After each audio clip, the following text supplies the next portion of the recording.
नहीं सुविधा होता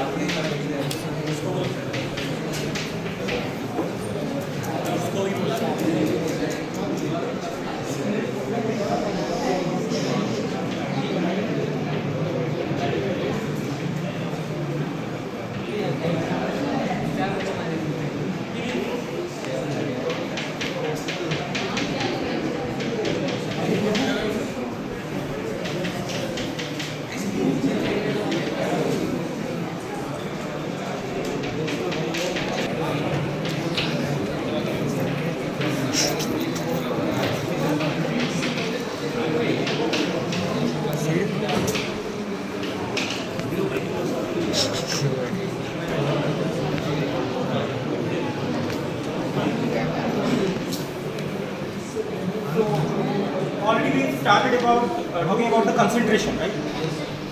So if you remember the concentration method means it is just only separation method, right? Because after classification, we already produce a size which is uniform. Okay, so that means after classification we have uniform size of mineral we have, right? And we want to do concentration. Concentration means we want to separate.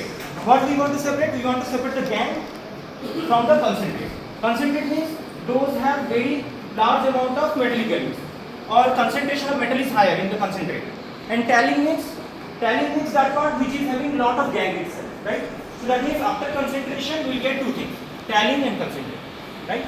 Concentrate will be sent for metal extraction and tailing will be discarded or dumped, or nowadays we are not dumping actually. In the real situation nowadays we are not dumping, we try to utilize it. A lot of research are going on also to how to utilize tailings, right? So concentration simply means separation of gangue from the concentrate or valuable minerals, whatever. Okay. And already we have discussed about what kind of concentration in the last class?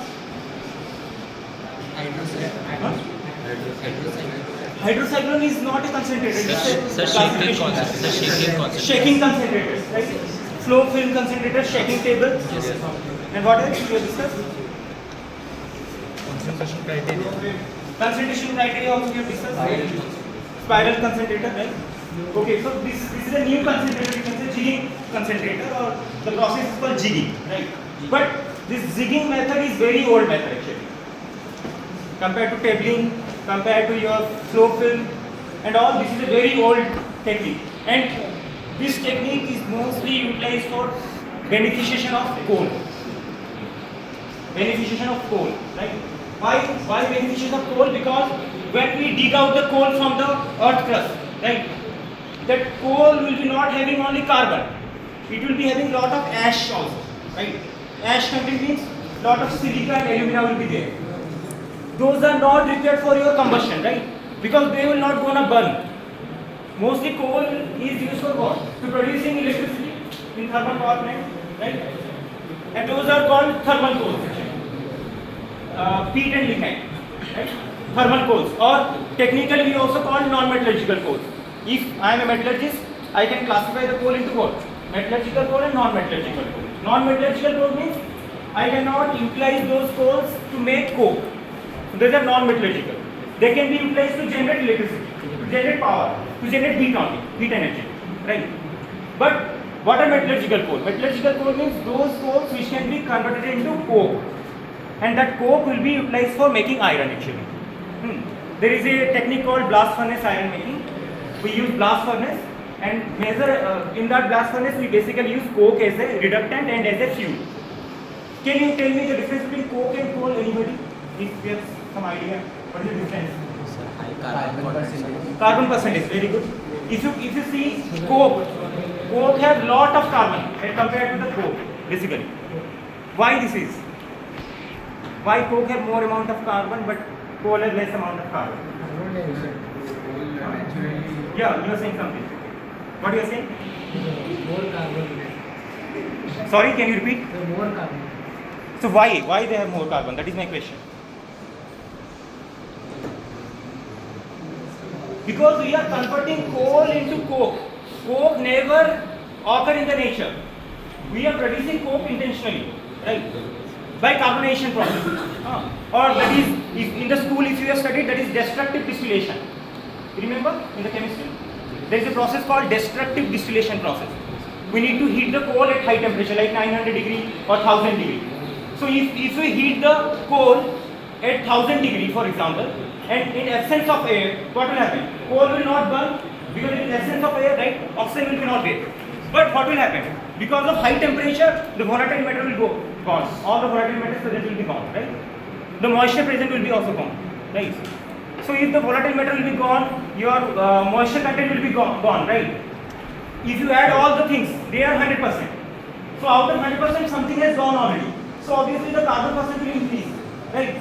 Because coal means what? Coal means volatile matter, ash content, moisture content, and carbon content, right? These are the four things. Okay, these are the four things. Again, I am saying coal exactly means coal have moisture, coal have ash, coal have your volatile matter, and finally it has carbon. These are the four components. But if you heat the coal at high temperature in absence of air, the volatile matter will be gone away because they are volatile now. At high temperature they will be evaporate out, right? And the moisture will evaporate out. But finally you have only ash and carbon, right? So coal have lot of volatile matter, maybe 30 to 40%. So what will happen if something is gone? So if you add, finally you have only ash plus carbon. That will give rise to 100%. So that means carbon percentage increase. So when we convert coal into coke, carbon percentage increases. Technically, is it fine?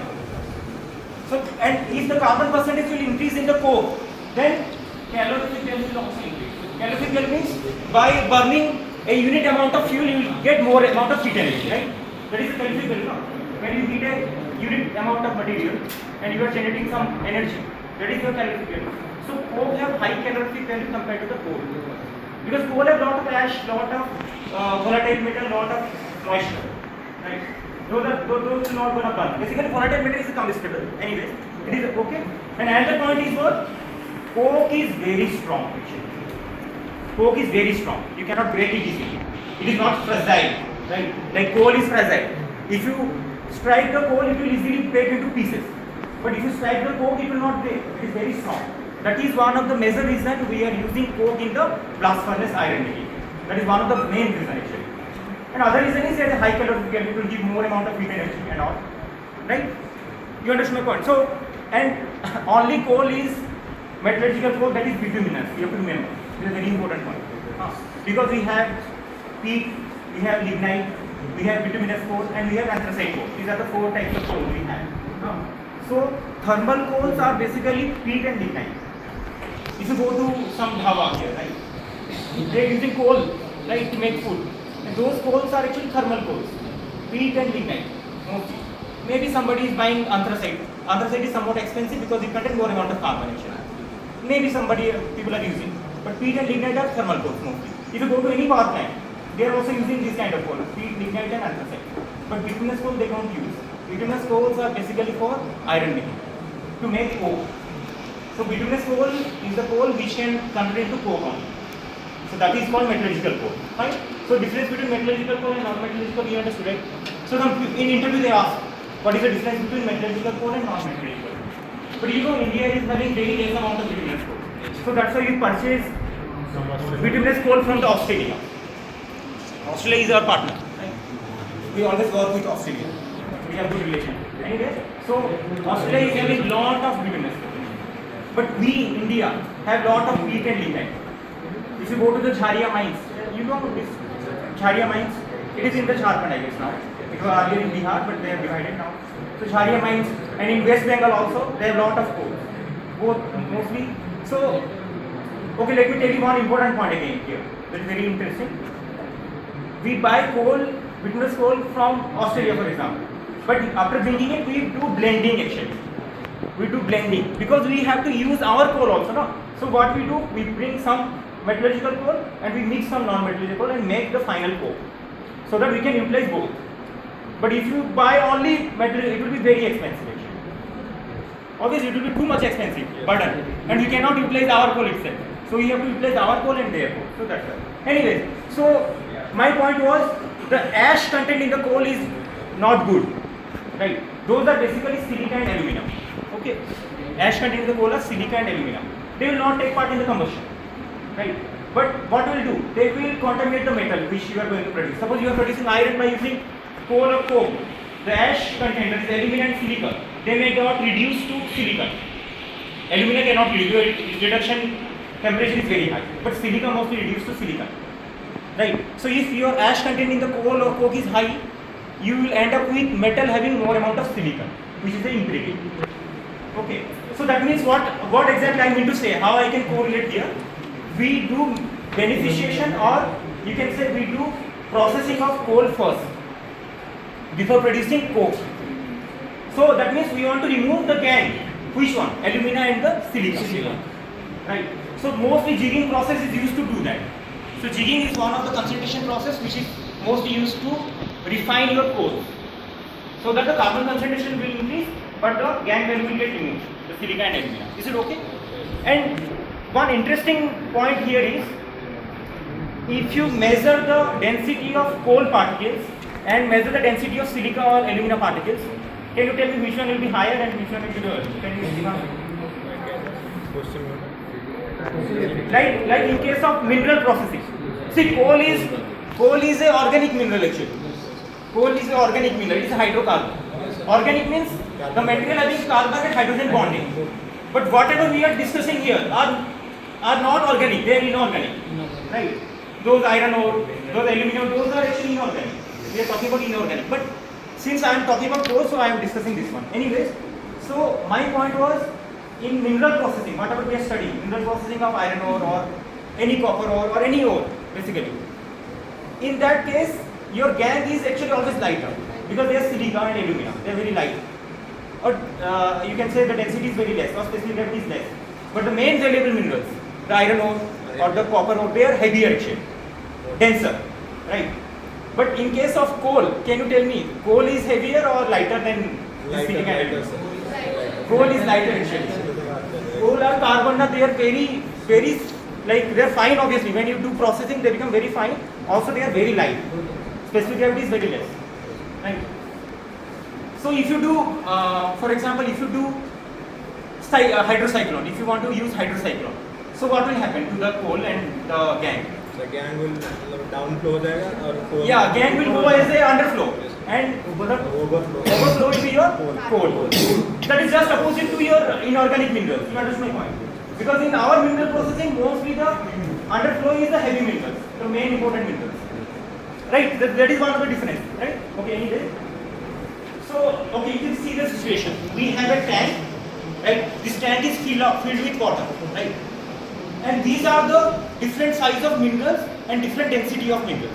For example, these shaded are denser minerals, coarser and finer, and these are lighter minerals, coarser and finer, right? So they are present in a box, and this box bottom is permeable. That means holes are there, apertures are there. Now what I will do, I will take out this box outside the water, again I will allow it to go down. I will do this.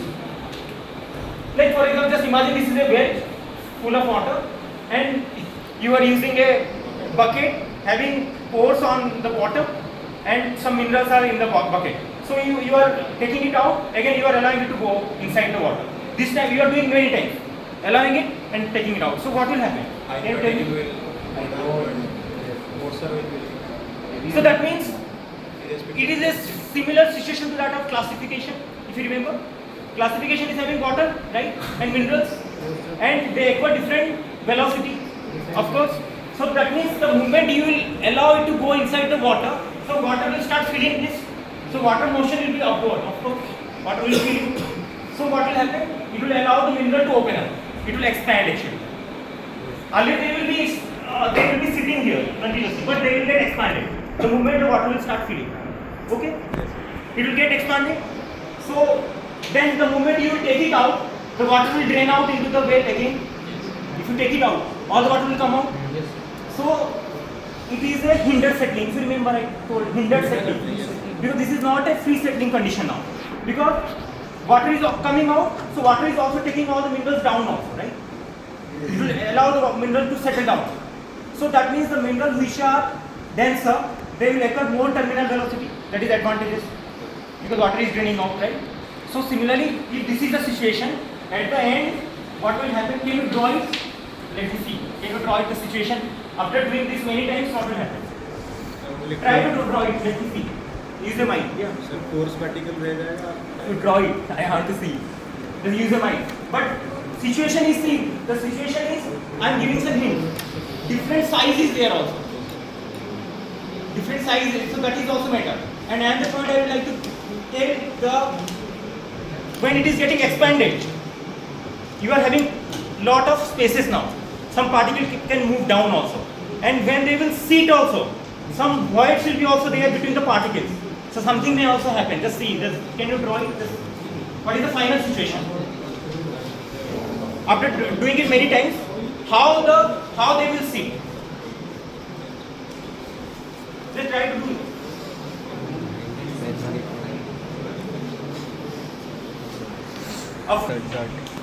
Dot.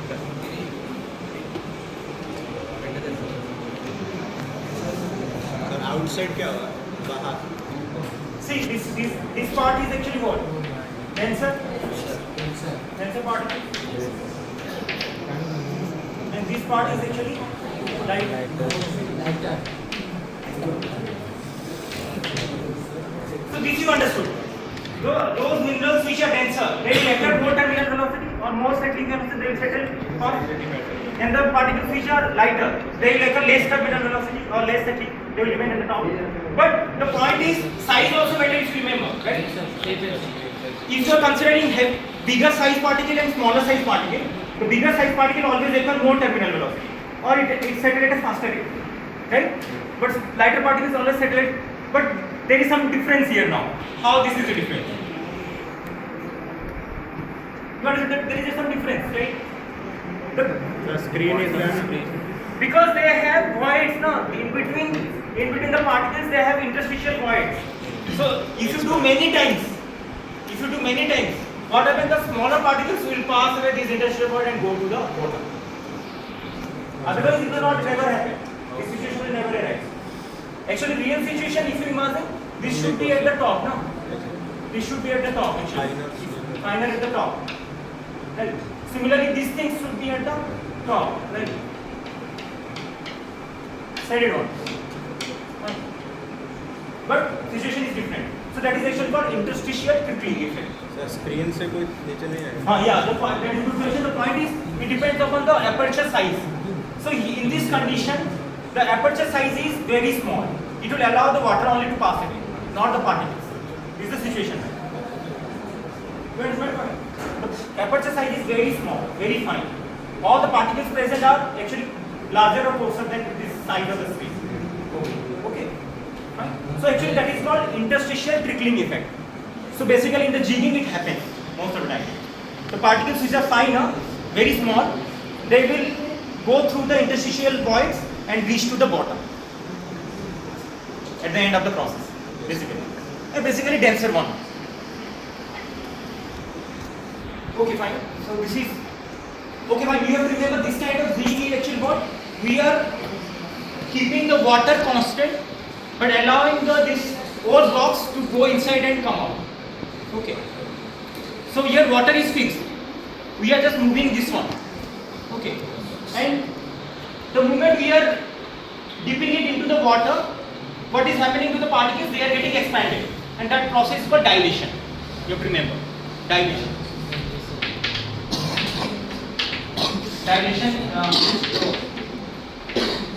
So what is dilation stroke? Dilation stroke means expansion of the minerals when the water is going inside the box. Because in the starting stage, they are all sitting on the base, right? They are all compacted. But the moment water will go, it will rise and they will get expanded. Okay. So in that expansion situation only, they will start arranging. Because a lot of space are available, they can arrange itself, right? So next stage is contraction or compaction, you can write. So dilation stroke. This is also called.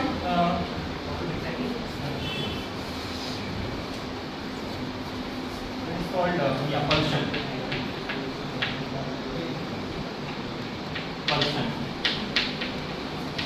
Dilation. Actually, technically it is called pulsion, and pulsion leads to dilation. Pulsion stop and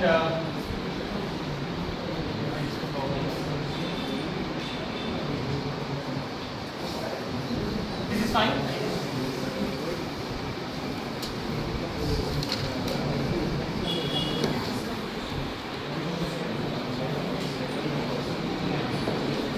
The next one you can see.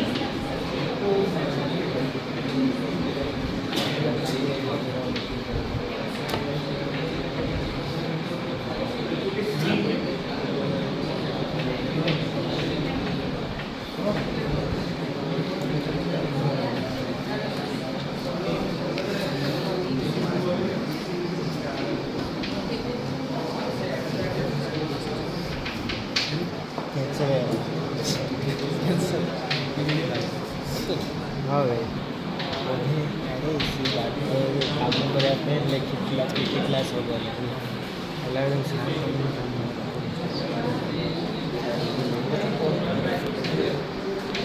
This is a kind of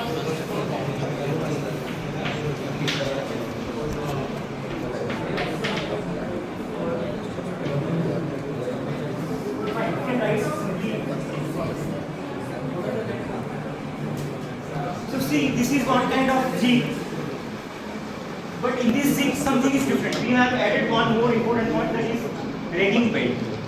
So this ragging bed are nothing but coarser particles. Intentionally we have kept it uniformly coarser particles, and they are also heavy. Right. You fill all the minerals, fine, and you keep only denser and finer, for example, denser and lighter particles. Okay. So what will happen exactly? So if the water will go like this, for example, water is going like this. So this stroke is what I told you. What is that stroke, and what will go here? Dilation, or it's called pulsation. So what will happen? Everything will rise. This bed also will rise, right? But the point is what? If the particle size are like coarser particles, they cannot cross them. Right? Because we intentionally kept this one so that the lighter particle, sorry, the bigger particle and lighter particle cannot cross it. Why? Because they are already big.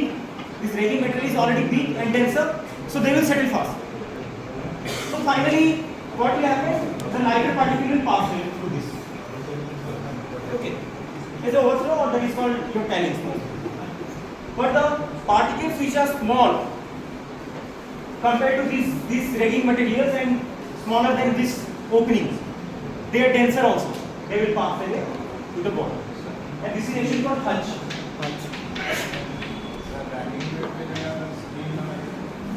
There is a screen already, or a screen. Okay, but they are intentionally keeping, right? Maybe the point is, yeah. But the point is, this ragging material is also go with the water. They are also getting rise up, but they settle down after. Screen cannot move. Screen is fixed. Screen cannot move. Screen is fixed. Right? Okay, and the point.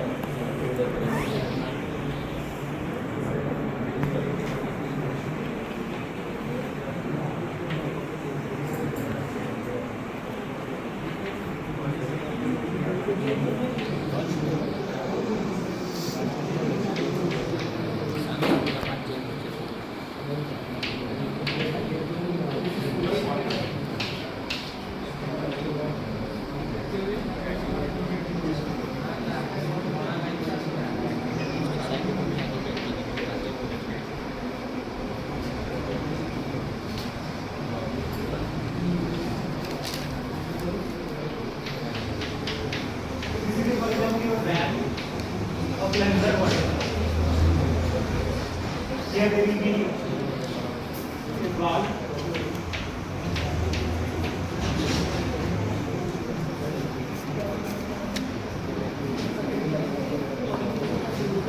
Okay, so this is one kind of jig. Just see. This is one kind of jig where you can shoot what there is a ram or plunger. There are two chambers. This is one chamber and this is another chamber. So if you pass compress here, so this will go down, so water will rise. So the point is, the screen is here what? Is that screen is fixed. Here also screen is fixed. But whatever I show in the first one, that screen is moving actually. Because the box is moving up and down. Good. That means screen is also moving. But here screen is fixed, here screen is also fixed. But what we are doing only, we are in this chamber, we are allowing the compressor here to move so that this will go down. If this will go down, it will allow the water to push here in this direction. So water will flow in this direction. Right? So this will continue happening many times. You can do that.